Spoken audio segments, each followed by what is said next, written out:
Ang kwentong, asawa ko ay may tuyo.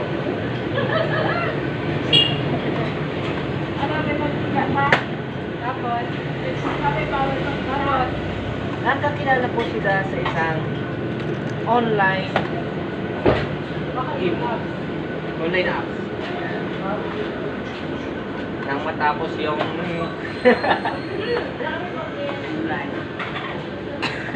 hindi pa po kami makita nung magkakilala noon at jowa na po ang kanyang kaibigan.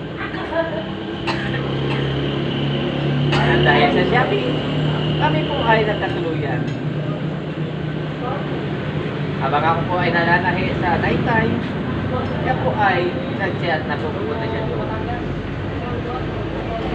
Pagkalipas sa mga isang linggo,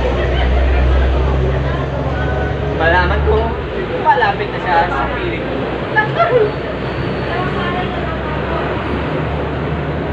At siya ay nagtrabaho din sa isang kantin.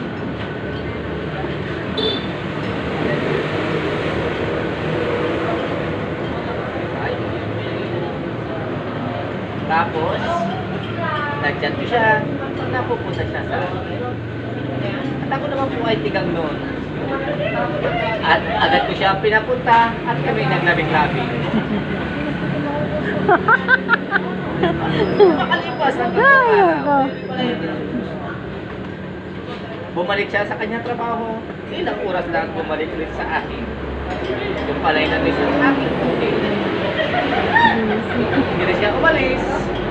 At siya ay na-delay ng 2 buwan. Yung akala ko'y buntis na, yung pala ay nalangkahi lang pala.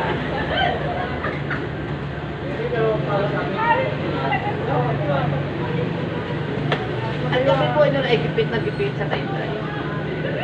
Ang ginawa ko po ay kumapit sa patalin para lang po makawin ng ito. Yung mga ex ko, pinagbabalikan ko. At namingi ako ng pamasahe at pagkala ko sa asawa ko ay pinsan ko. Kaya agad po kami pinadala ng agad ng aking ex. Pwede po dulo. Mga gilid lang siya boss, matabi-tabi lang. Baka magtaba lalo.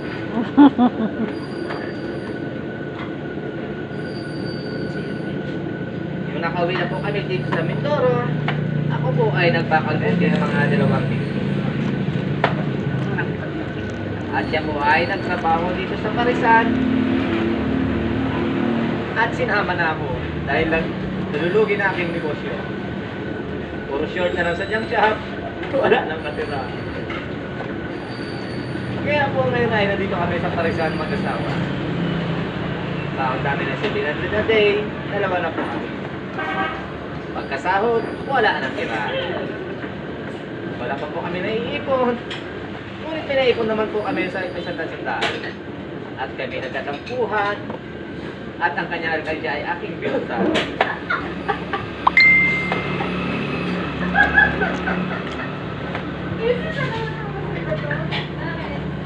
Lang.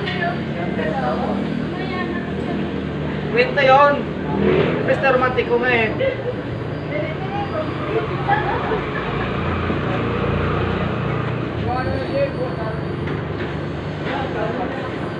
Ngunit siya ay pinalayas ko at aking sinundok din. Dahil ang pagmamahal ko sa kanya ay mas mahalaga pa sa buhay ko. Ayaw ko ba siyang mawala sa piling ko? Pagkat mayroon pa akong ipugan.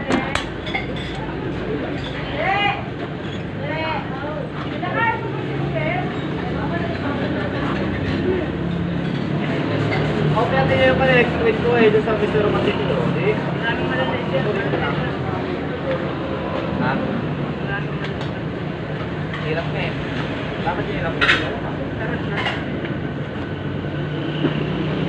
Hanggang ngayon po, ay nandito pa rin kami sa Parisan. Kahit wala sila sa sahod, ang mahalaga, importante. Kala ko ang mahalaga, labing-labing lang. Pag pangit pag puro labing, busog ang huding, gutom ang tiyan.